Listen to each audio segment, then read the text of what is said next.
Alors, demain, Denis Lenoir, dans le cadre d'une rencontre Caméflex, présentera ma vie d'artiste en 15 films que je n'ai pas tournés. Et vous, pourriez-vous me citer un film qui a marqué votre vie? Orange Mécanique. I know you.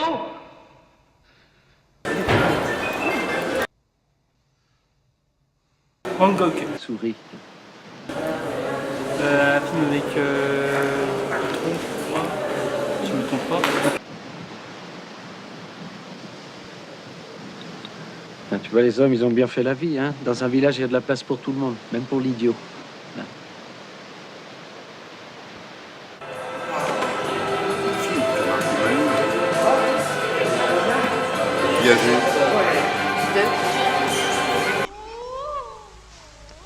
Comment? C'était avec Michel Serrault, c'est énorme. Ça va pas durer 100 ans, votre truc, non? Ah bah dites, chez moi alors, non? Oh là là, question très très difficile.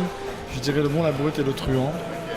Parce que dans ce film-là, il y a toute la cinéphilie que j'ai après qui s'est déployée, à savoir Clint Eastwood et le cinéma américain, le Sergio Leone et le western.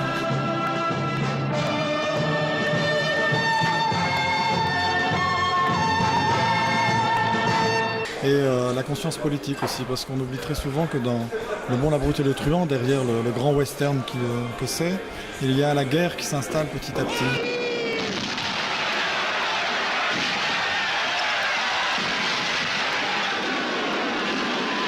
Comme une gangrène vraiment dans le pays, et la conscience politique que le mal puisse exister aussi en dehors du cinéma, c'est quelque chose qui m'avait frappé quand j'étais jeune et c'est le tout premier film que j'ai vu.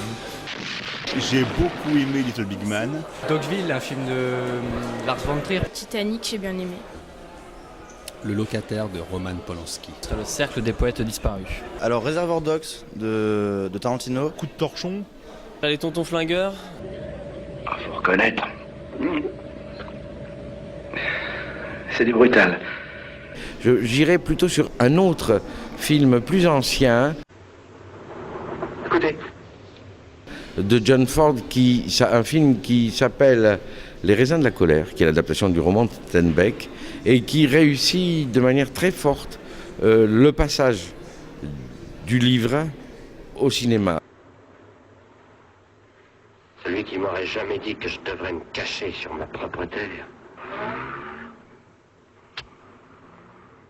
Les chiens de paille de Sam Peckinpah, parce que c'était un moment important dans ma vie, parce que j'étais à l'armée et je cherchais à voir absolument des films. C'était à Marseille.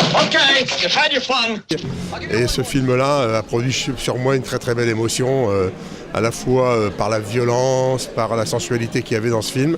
Et j'ai été très impressionné par le travail de Peckinpah à ce moment-là.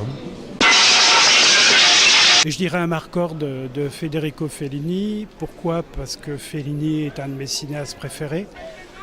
C'est peut-être celui dont la conception du cinéma m'est la plus proche, c'est-à-dire à la fois complètement dans l'imaginaire et puis en même temps, contrairement à ce qu'on peut penser, je trouve que c'est un cinéma qui avait beaucoup de prise sur la réalité de l'Italie, et à Marcord parce que je pense que tout cinéphile est très très attaché à la mémoire du cinéma, et c'est un film qui fait beaucoup penser à la mémoire du cinéma, mais c'est aussi un film qui a cette capacité extrêmement forte de nous ramener à l'enfance. Et je pense que le cinéma a quelque chose à voir avec l'enfance, que la cinéphilie a quelque chose à voir avec l'enfance. Et puis c'est vrai qu'à chaque fois que je vois le film, je ne compte pas le nombre de fois que je l'ai vu, je pense qu'une fois par an j'ai besoin de revoir le film. C'est sans doute l'un des films qui m'a le plus mis dans un état de joie. C'est le Miraculé parce que je le trouve vachement marrant.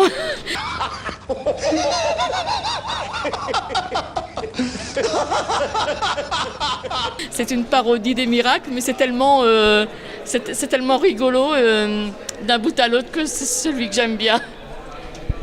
Et toi? Moi, c'est un peu aussi cet acteur-là, mais pas en Miraculé. C'est les maisons qu'on achète, tu sais, avant qu'on meure, là, comment on appelle ça j'ai un petit trou, je suis désolée. C'est cool. n'avez pas pensé au viager? Hein? Le viager. Le viager, c'est Alors pas là, mal non plus. c'est tordu. Oui. Mais C'est vraiment vrai que tordu. le viager n'est pas mal non plus. Alors là, on paye toute sa vie pour rien avoir. C'est superbe. Merci. Merci beaucoup.